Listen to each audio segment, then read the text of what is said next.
das dúvidas mais recorrentes que aparece pra gente aqui no escritório é sobre como funciona a restituição do imposto de renda depois do reconhecimento da isenção. Bom, sobre esse aspecto, a primeira questão que a gente precisa frisar é que o contribuinte que tem esse direito reconhecido, o direito à isenção, ele possui o direito a restituir os valores que foram indevidamente pagos sobre os proventos isentos desde a data de diagnóstico da doença. Claro que é importante a gente lembrar que precisa ser respeitada a prescrição quinquenal, ou seja, só se pode restituir nos últimos 5 anos, e é preciso que durante esse período o contribuinte tenha recebido valores que possam ser objeto da isenção, como proventos de aposentadoria, reforma e pensão. Nesse caso, então, apesar de ser muito comum que os órgãos administrativos concedam a isenção tão somente a partir da data do pedido ou da data da decisão administrativa que reconhece o direito, é importante que o contribuinte saiba que ele pode restituir os valores desde o efetivo diagnóstico. Então, por exemplo, se o contribuinte teve o diagnóstico da doença grave em janeiro de 2024 e a decisão administrativa reconhece o direito somente em dezembro de 2024,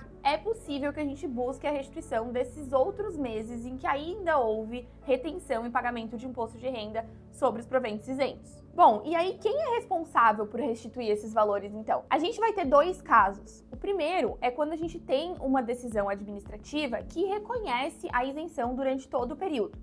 Então, por exemplo, quando a gente tem um laudo médico oficial que garante e reconhece o direito à isenção durante todo aquele período em que o contribuinte esteve e foi diagnosticado com a doença grave, a gente pode fazer a restituição de maneira administrativa. E quem vai restituir, nesse caso, é a própria Receita Federal. Se for necessário a busca judicial, ou seja, quando o laudo não reconhece a data correta de início da doença e não permite que a gente proceda na retificação administrativa das declarações, é preciso que a gente instaure um processo judicial. Nesse caso, para a gente verificar quem é o responsável pela devolução, pela restituição desses tributos, a gente vai precisar verificar qual é a fonte pagadora do provento isento. Então, por exemplo, no caso de aposentados ou pensionistas de municípios e estados, o responsável pela restituição daqueles valores vai ser justamente o estado ou o município em que há o vínculo com aquele aposentado.